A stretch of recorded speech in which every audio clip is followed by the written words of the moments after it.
আসসালামু আলাইকুম। কেমন আছেন সবাই? ভালো। আজকে গল্প দিয়ে শুরু করলাম। মনোবিজ্ঞানের ক্লাস চলছে। শিক্ষক ছাত্রদেরকে বলছে, এক লোক চুপচাপ বসে আছে, কোনো কথা বলছে না। হঠাৎ করে সে একবার ওদিক যাচ্ছে, একবার এদিক যাচ্ছে, চিল্লাচ্ছে, চেঁচাচ্ছে, লাফাচ্ছে, আবার চুপ করে বসে থাকে। এই লোকটা কী হতে পারে? পিছ থেকে এক ছাত্র বলে উঠল, স্যার, উনি মনে ফুটবল কোচ। ফুটবল কোচেরা এমনই হয়। খেলা শুরু হওয়ার আগে তারা চুপচাপ থাকে, প্লেয়ারদেরকে বলে তোমরা কুল থাকো, কুল থাকো।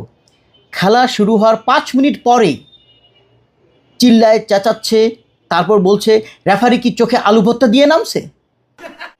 ফুটবল কোচ এমন এক প্রাণী যে 90 মিনিটে 9000 ক্যালোরি খরচ করে, কিন্তু বলে একটা কিকও দেয় না।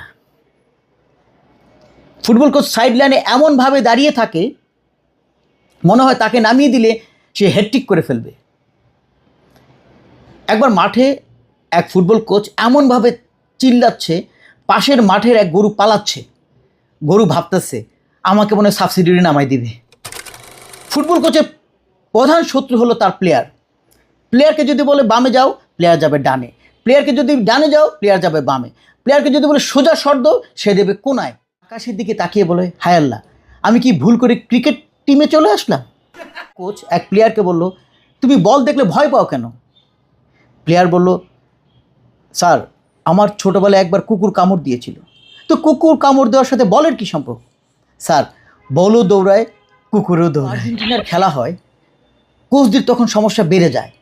তখন প্লেয়ারের থেকে দর্শকদের সামলানো কষ্ট হয়ে যায়। কেউ বলবে মেসিকে নামাও, কেউ বলবে নেইমারকে নামাও। কোচ ঠাট্টা করে বলবে এই দুজনের একজন প্লেয়ারই তো আমাদের দলে নেই। বাংলাদেশের কোচ হওয়া মানে ঘর জামাইয়ের মতো। সব কিছু প্ল্যান করা হবে, নির্দেশ আসবে উপর থেকে। একবার কোচ সবাইকে বলল, আজকে তোমাদেরকে 4-3-3 মডেলে খেলাবো। একটি বলে প্লেয়ার এসে বলল, স্যার, আজকে 0-0-10 মডেলে খেলাইতে হবে। কেন? কারণ সবাইকে স্ট্রাইকার বানাবে। এদের একটি বিশেষ ক্ষমতা আছে, রেফারি যদি তার পক্ষে বাঁশি দেয় তাহলে বলবে সে বিশ্বের সেরা রেফারি, 1 নম্বর রেফারি। আর যদি তার বিপক্ষে বাঁশি দেয় তাহলে বলবে এটা অন্ধ, চোখে দেখে না, তাকে চিকিৎসা করারই দরকার। জিজ্ঞেস করলো, স্যার, আজকে হারলেন কেন? কোচ বলল, আমরা তো জিততেই চেয়েছিলাম, কিন্তু বিপক্ষ দল তো আমাদের সহযোগিতা করেনি।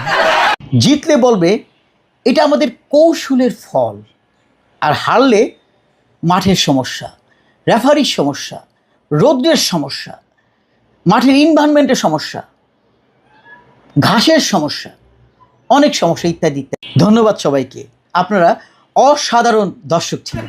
সেজন্য